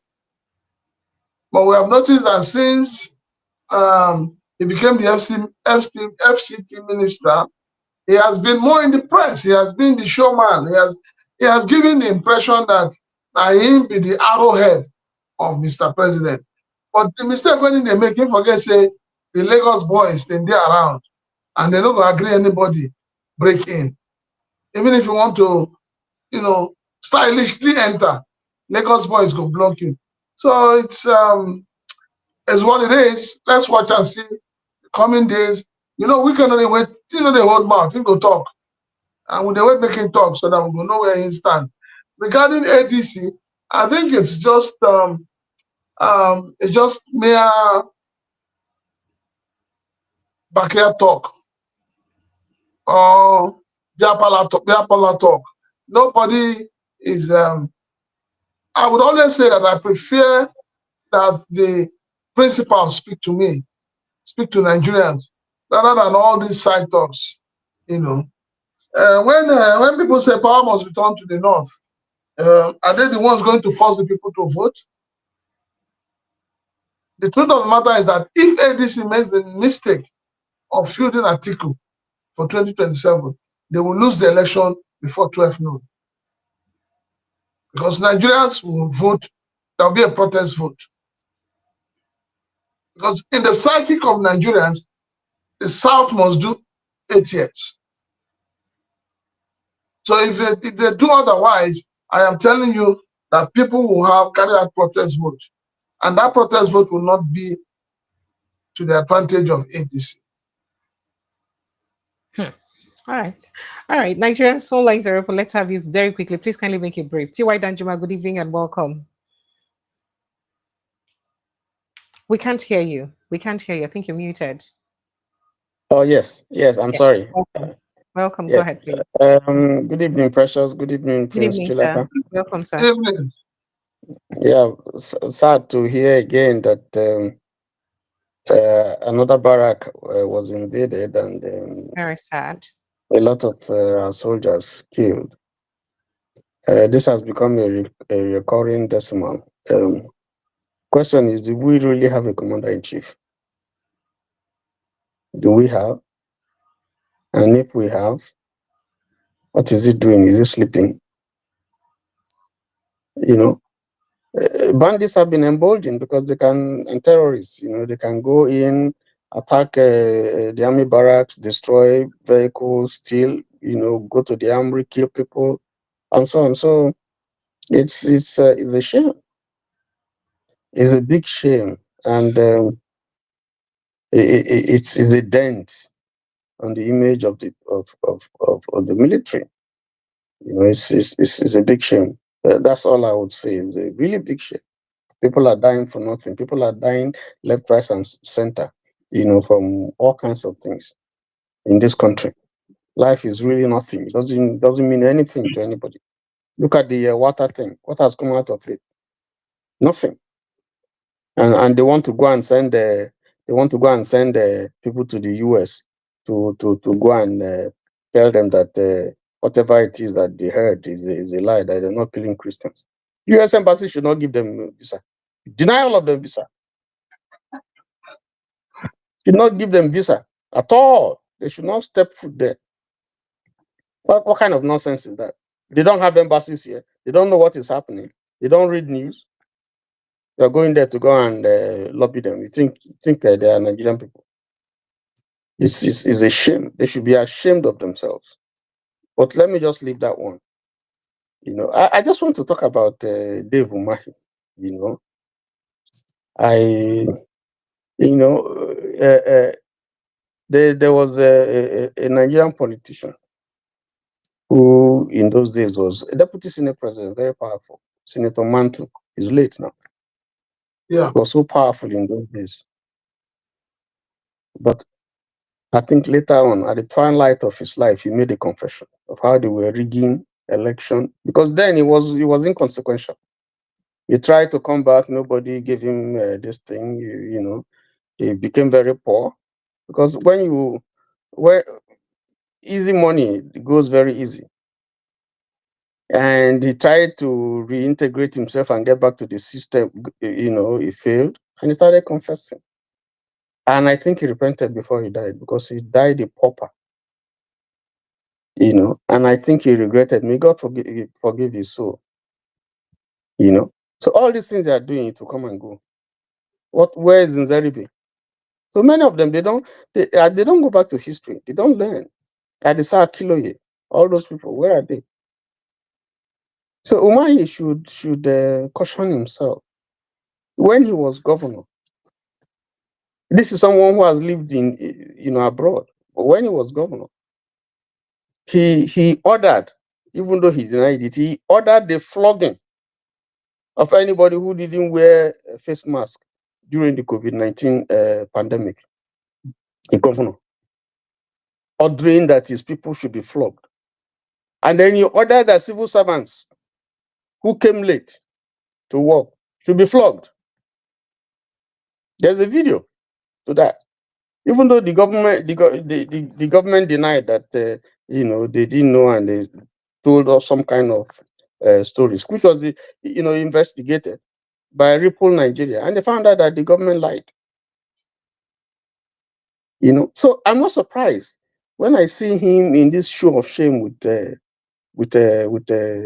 Rufai on television. I mean, the guy is asking you a question. You are supposed to be a professor, quote and unquote. You're supposed to be a minister, a public servant serving the people. And Nigerians have a right to know, information about. In fact, over here, if you want to find, if that kind of, God forbid, that kind of a thing will not happen here. But if you want to find out specific information about a project or something, there are sites where you can go and you get all the information that you want. It's not hidden, it's transparent. But in Nigeria, everything is hidden. Why are they hiding it? How did they get the cost? How did they compute the cost for that project, if there's a cost at all? How did the contractor, High Tech, how did they compute the project if they cannot do a costing of all the different terrains? It's not an excuse that the terrain is Bayelsa. to construct road is expensive to construct road in most parts of Bayelsa. So how do they do the estimate? This is a shame that he calls himself a professor and he can't answer simple questions. Go and listen to what Makinde said to him in reply Yes, Makinde oh my goodness, Makinde responded to him. I know that Makinde is also an engineer too now. Yes. You know. So Makinde is also a professor by experience. In fact, Makinde owns an engineering company. So he gets more. So he just went there and disgraced himself. You know, calls himself a professor. It's a big disgrace. You should be ashamed. No, he said he's a professor in practice, not a professor by education. No, please. No, because Rufai corrected him and said, "Show me where you got your this thing." That's why he now said, "No, I'm professor in practice." And you know, what professor is a teacher. That's not a teacher. Let him go and check the meaning of a professor. He's supposed to know that you are an engineer. You call yourself a professor. You know, it's a shame. Now, I can tell you something here. And Precious, you can go and cross-check it. You see, when he was the governor, I have a friend of mine, who was his aide. I won't mention the position he was holding.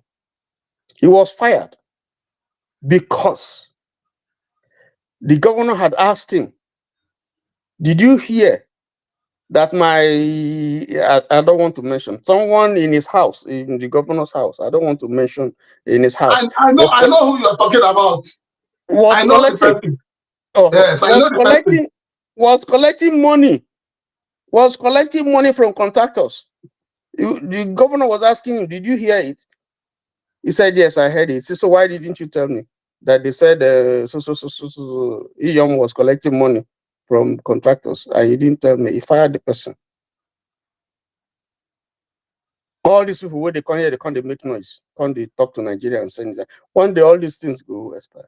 He has said that Igbos should not think about contesting in 2027, and when Tinubu finishes, it will be him that will finish. This type of person that's why Rufai told you, see, you are showing yourself. Let him come out. Rufai, he will meet Rufai. Rufai will still ask him, "Yes, it be you."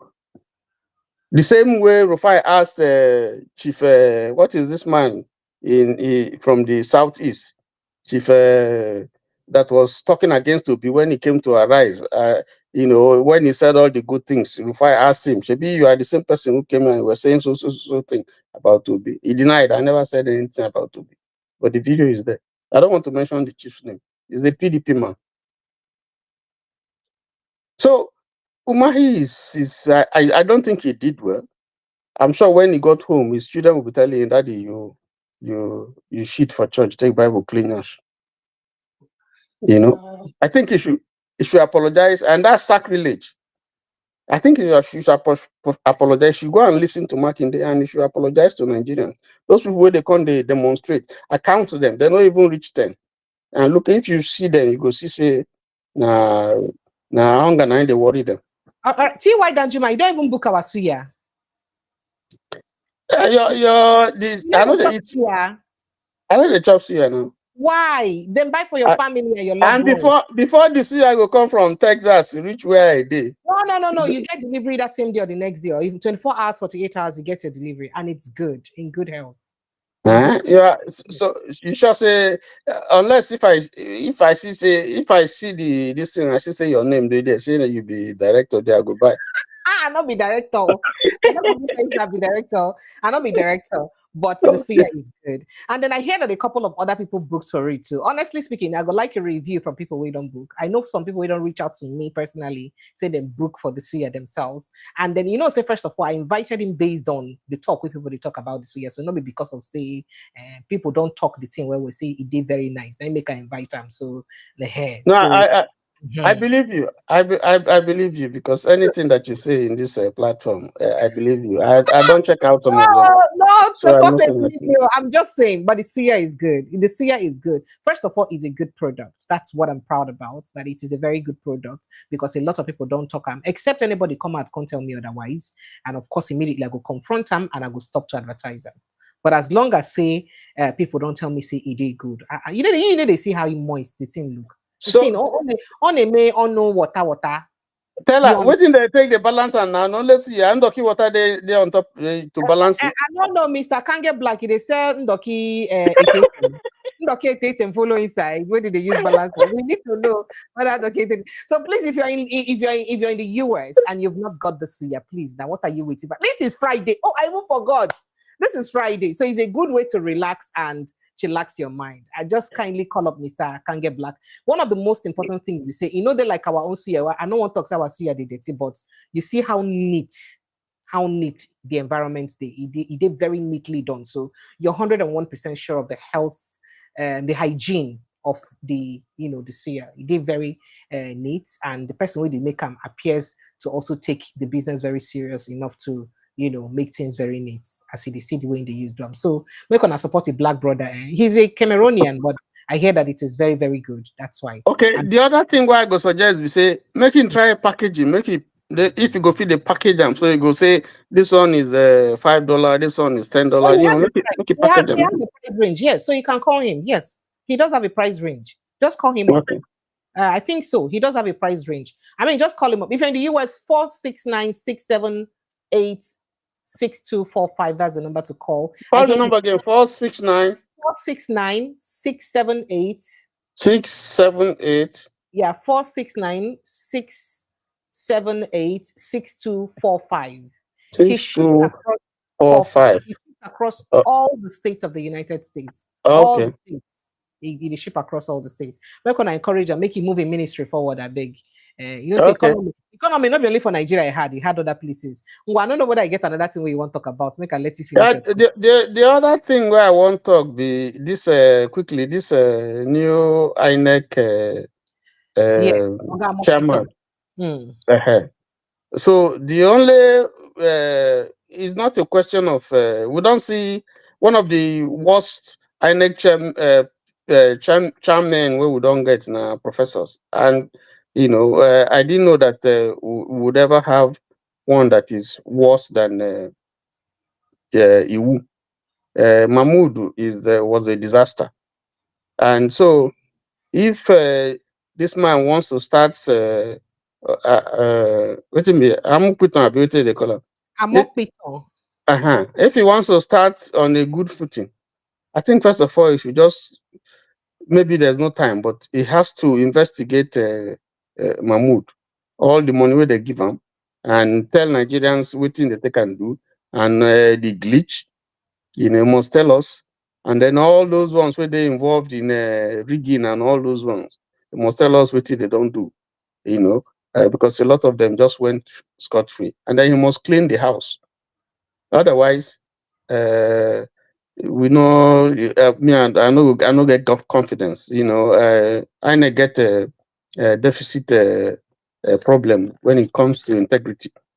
And then the other thing that I want to say is he has to prove that he's not just appointed because he's a Yoruba man.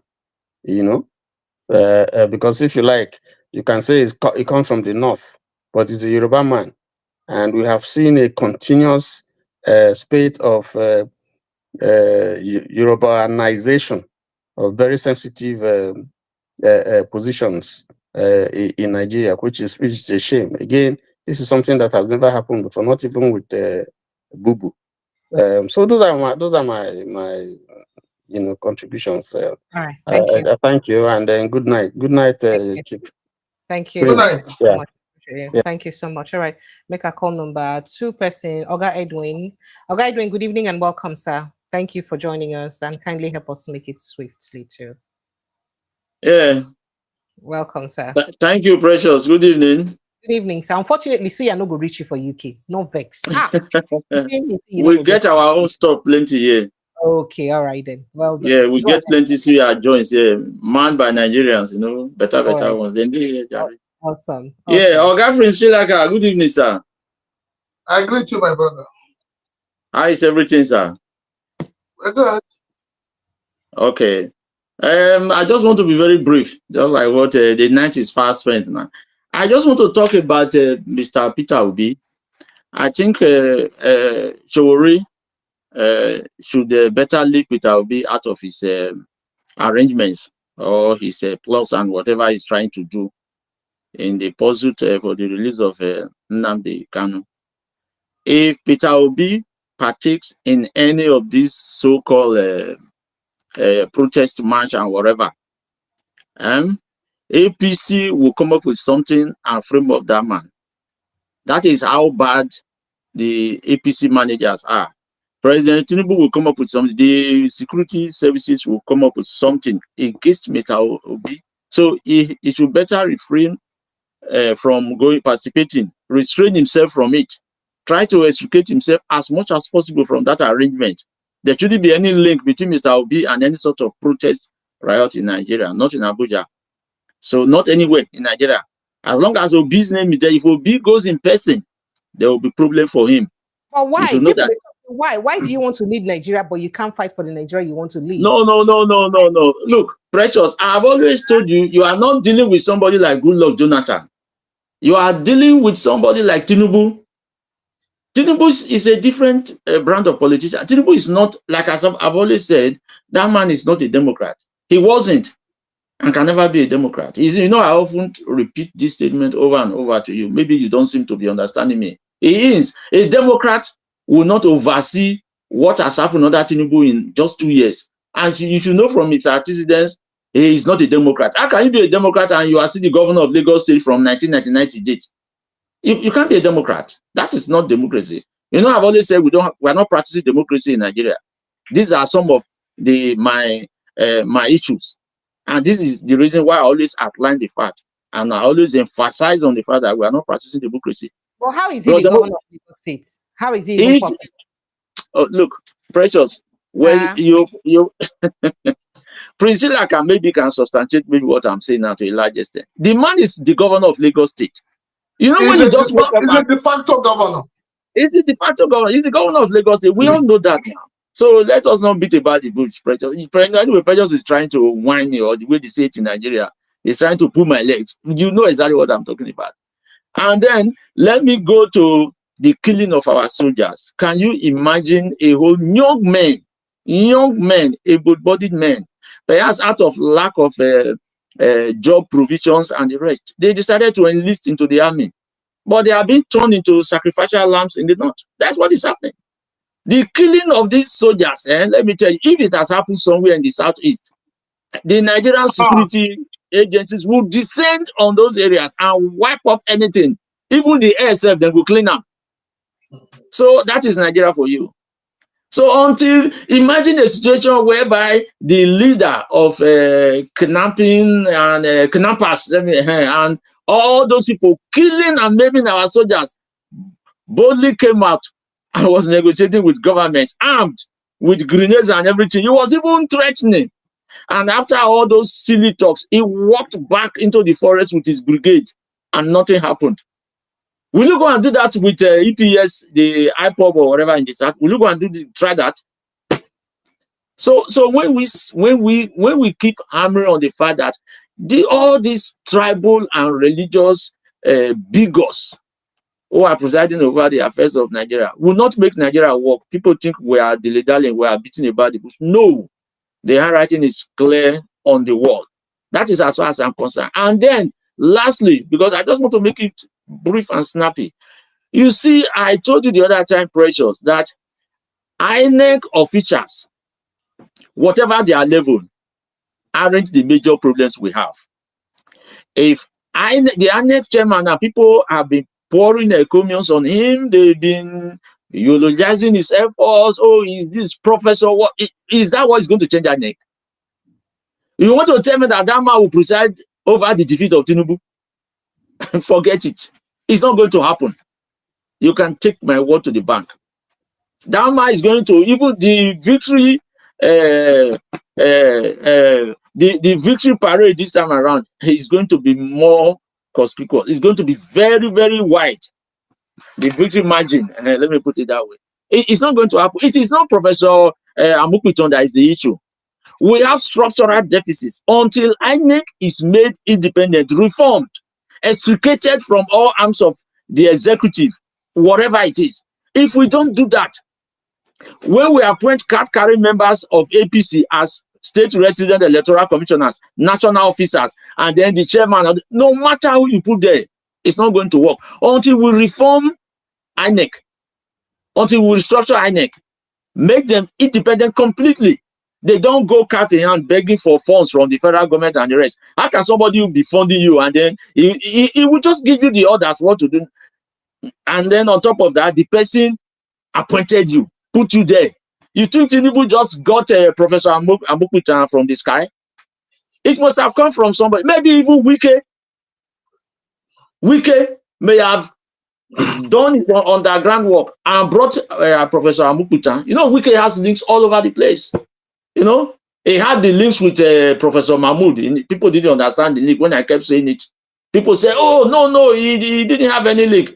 Professor Mahmoud was the secretary of the trade fund. I forgot the fund that they were using to for in education. Then when trade fund. When Wike was Minister of State, they worked hand in hand. So people should not. Professor Amupiton came in there now through or courtesy of somebody there, and you want to tell me they just brought him in like that?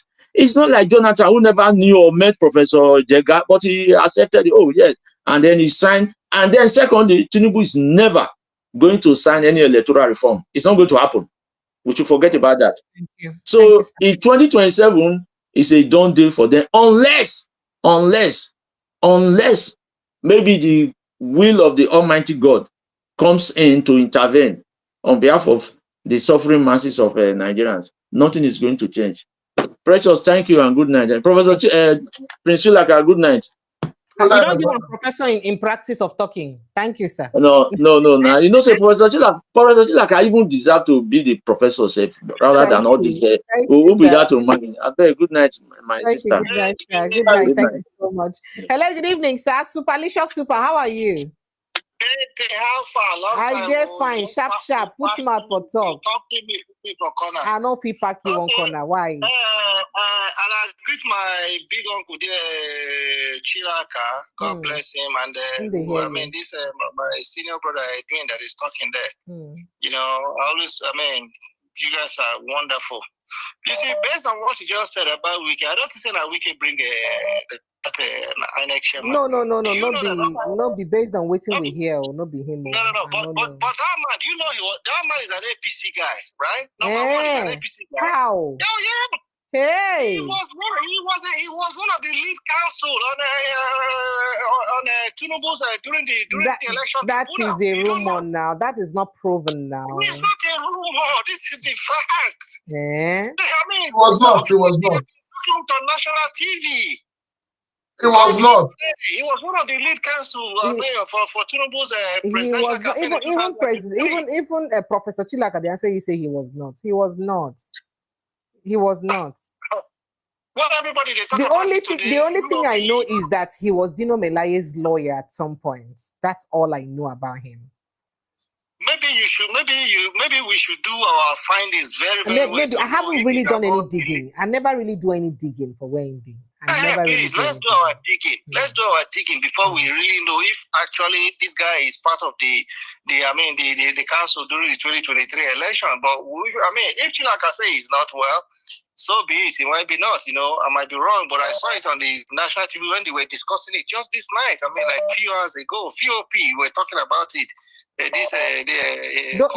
Those were rumors picked up on social media, and it's been fact checked, and they say been joined them. But we'll go check back again. Trust me, if he was part of the councils, now the first thing we will come out with that on the day of his swearing in. Trust me. But I don't know. I can't speak for sure. If like I said, he's not among. I trust him because I can't speak for sure, so that it doesn't look like I'm speaking your mind, But then I'll be speaking on their behalf. I can't tell. But I would make a private investigation about it. I would to check Tinubu group of lawyers. They're not playing, hard, man. Just to check them up online. And so we'll go check them, and you will get to know. Because at the end of the day, they'll start giving you excuses. Oh, what is wrong in doing that? What is wrong in bringing somebody from there? And the guy, so he's a Yoruba, extraction. Although they will say it's Kogi, but Kogi, they have Yorubas in Kogi, they have Yorubas, they have Yorubas in Kogi.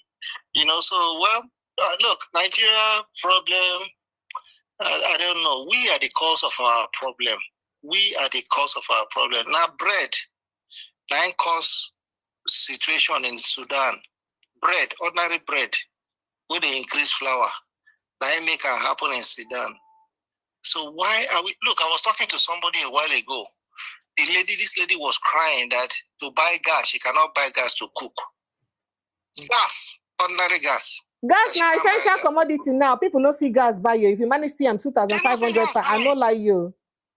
The lady was crying on the phone, telling me, come on to see gas for her to cook. She can't cook, she don't find gas, she don't see gas. But it is very expensive. People will manage to see the things if it is expensive. I know like you. It's expensive.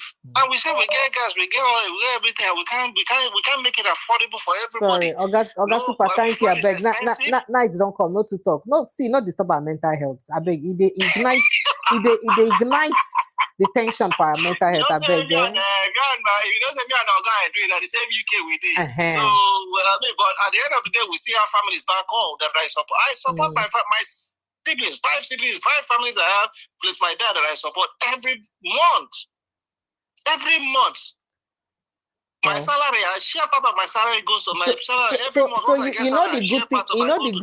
the good thing about what you're doing, at least you're in a society that encourages hard work. Do you understand? A society that rewards hard work. So you fit earn the money to support your family. How about those of us waiting for society we know reward hard work? Not just family, friends are there. I'm coming to that. We're also doing the same thing, even though our hard work is not rewarded here. It is bad for everyone. That's the point I'm making. See, if you go social media and I saw the beggy full everywhere, and there are some of them you can't just keep blind eyes to. Because they really need help. Not be saying that just because they want beg, they really need help. You see that these people need help. I don't make people wait tell me, say, don't dash me money, just buy me food. I don't get man with the master's degree holder, come my door, come knock. You don't know me from anywhere. You just say, I see this woman, they drive, I see this woman, and I don't know, I see this car, I come to find the person who get this car for this compound. He come knock, say, I don't want money, I just need food. And luckily, I had some food stuff then. I packed like a quarter bag of rice and other things. I give him. I don't get money. He said, if he can get me a job. I didn't have access to a job that time. I would have given him. He is a master's degree holder in this Lagos State. In my house, I was shocked. I hope that man is alive because I even, I don't know why I haven't seen him again. If I get opportunity for him, honestly, I'll give to him. That is what is happening in Nigeria. It is bad. It is bad. So not be only one person in Domo today. You know the thing they pay me most. You know the thing they pay me most. The man would say na reformer, na Democrat, na builder. I don't see any builder or Democrat. I have not seen anything that has to do with Democrat or builder. Oh yeah, sorry. Thank you. Make a delivery. I know if you answer you for that one. Thank you, sir. Good night. Good night. Good night, Super. Make I talk to somebody else. Good night. Bye bye. Bye bye. All right. Okay. Hello. Good evening and welcome. Good evening, sir. Yes, sir. Sir. Yes, sir.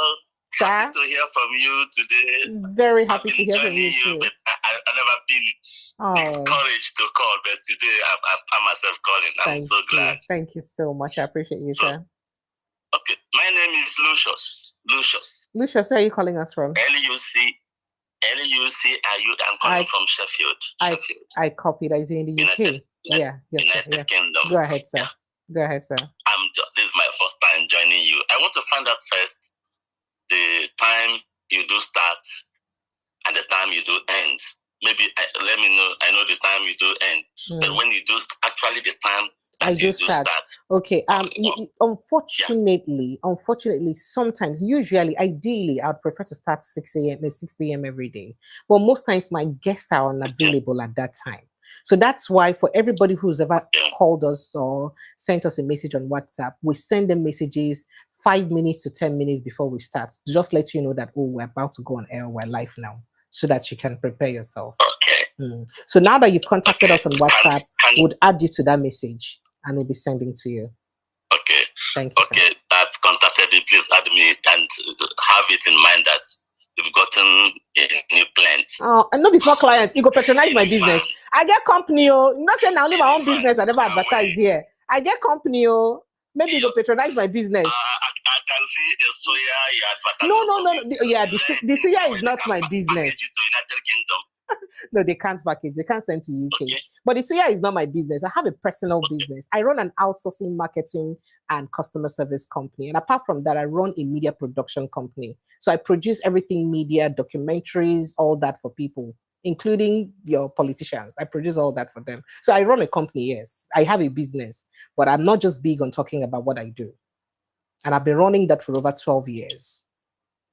So go ahead, sir. Okay, your program is encouraging. Thank you, sir. Your program is really, really encouraging, and your program is, in fact, I don't know, when we go out and come back, we use it and carry on with our lives and what is happening in the country. So you've been encouraging us. Stop it. I like it. Let me talk about this issue of David Omahi. Your brother, sir. Because I watched that program. Yes, sir. I was on the train, you know. Then I have my Bluetooth on, watching that program, listening to that program live. So what happened is that they have succeeded in marketing Husseini and Rufi on fire. David Omahi have just succeeded in marketing and selling Rufi on fire. And that guy will remain on fire. And they allege that he's asked the minister to keep quiet. And actually, the minister was the one that asked Husseini not to keep quiet. Husseini simply asked, if you can be quiet, my minister, so that you can hear me. If you can be quiet, if you can be. So just calm down and hear me. And that's all, with all humility. But the minister was the one accusing and was attacking Husseini. But that's one, is all over. Coming to the new Professor George. Yes, sir. Josh. George. Am I correct? Either Josh or Josh. I would have to find out the right way to call his name. Peter. Yes, that's exactly what they said during the one that I just reviewed, Mahmoud Yakubu, sir. Mahmoud Yakubu. Yeah. Yakubu Mahmoud, yes, the one that just left. Yes, sir. The man was excellent, first class, studied abroad. They said so many things good about that man. Eventually, the system ruined him. He actually brought a platform that he promised Nigeria that he's going to follow. And actually, he followed it. And when he followed it, the system saw that Peter Obi is already winning in Lagos. Peter Obi is already winning in Abuja. When they realized it, the system thwarted the whole thing. So you think he succumbed to the system? I tenaciously believe that. I was not there, but I believe that a gun or a threat might have been on him. So he look at the twin evil. You look at the twin evil. The twin evil, the twin evil. That is either you take the gun or you have the money. And then choose the lesser evil. Decided to, if you can beat them, then I'm going to join them. So he went ahead and joined them. And pray that he has soiled the hand and the corruption came in. And we know when the venom has been injected already, it ruins, it destroys. Before you pick, or it has scattered, or it has destroyed. The cancer is difficult to be healed, and that was how that man ended the integrity. Okay. So, coming to this new one, even if you bring the John the Baptist right now to head the Nigerian INEC chairman, and if the system is not handled from the foundation, I don't see any future. I don't see any picture, any future, any mission at all in this coming 2027 election.